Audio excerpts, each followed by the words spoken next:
Good morning, everyone. It's great to be here with you again on this fine Monday morning, and I am so pleased to be just a little bit closer to being outdoors.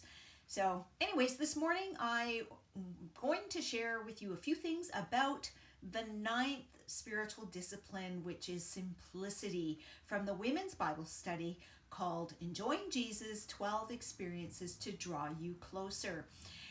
So, do you see and hear around you TV shows, articles, blogs, etc., about living life more simply, like tiny homes, living off the grid, to valuing experiences more than having things, and to then have a calmer life, a freer life as a result?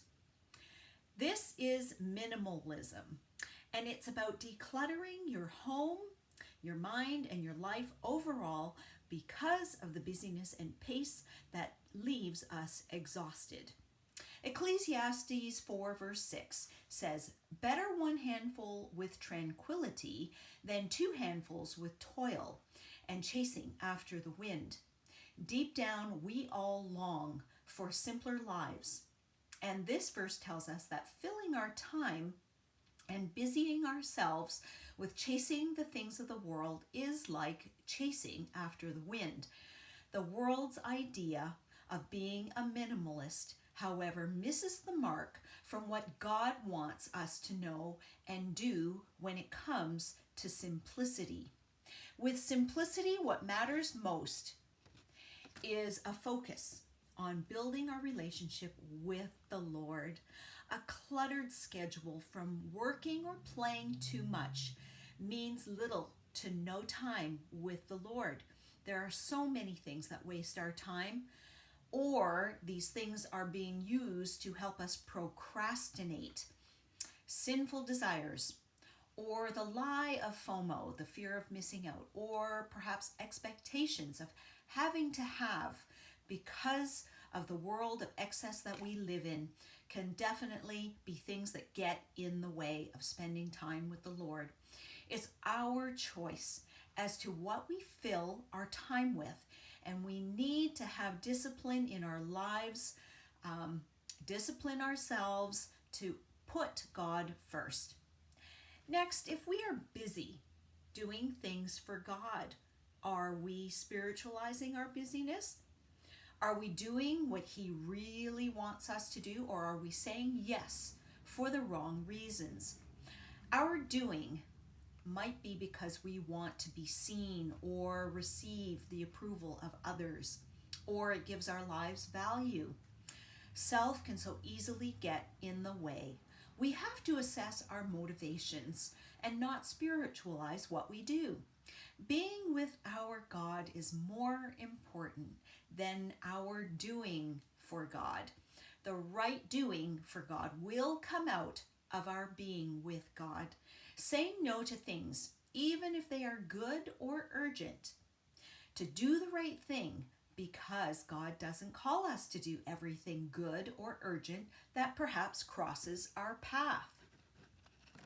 Jesus modeled the simple life in his teaching of Matthew 6, verse 33. "But seek first his kingdom and his righteousness, and all these things will be given to you as well." All these things refers to the basic needs of food, clothing, and shelter. Jesus told his disciples to focus on seeking first his kingdom and his righteousness, and their basic needs would be taken care of. This describes a life of inner trust and peace, and not one of anxiety. We are secure because everything belongs to God, and He is in control of everything. He is trustworthy and faithful and will provide for us. The discipline of simplicity is also to choose to live in freedom, contentment, and peace from exhaustion, anxiety, fear, busyness, and chaos. We can live unhindered by worldly distractions and possessions. Galatians 5, verse 1 says, "For freedom Christ has set us free, And stand firm, therefore, and do not submit again to a yoke of slavery. As believers, we are free from sin, from entanglement in worldly things, from difficulty brought on by busyness and materialism. Our minds and our lives are less chaotic. As Christ followers, we are to find our identity in God, not in the accumulation of material goods or status or titles, to be satisfied only in God Himself.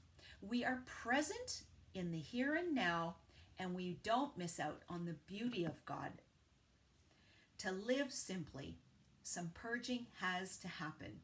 When I've purged parts of my home, for example, I have experienced freedom on so many levels, including decluttering of my mind. When I purged from my workaholic job, I was freed from its enslavement. Also, this time of COVID has purged many of our lives of excess and busyness. And in the end, have you really missed any of those things? Maybe some, but certainly not all of them. I've heard many no's to that question and lots of reprioritizing that has taken place. We have the perfect opportunity with simplified schedules to focus on our relationship with the Lord and to spend that time with Him. We have a God-given opportunity to simplify our lives so that we might know and love God more and enjoy a fuller and richer relationship with Him.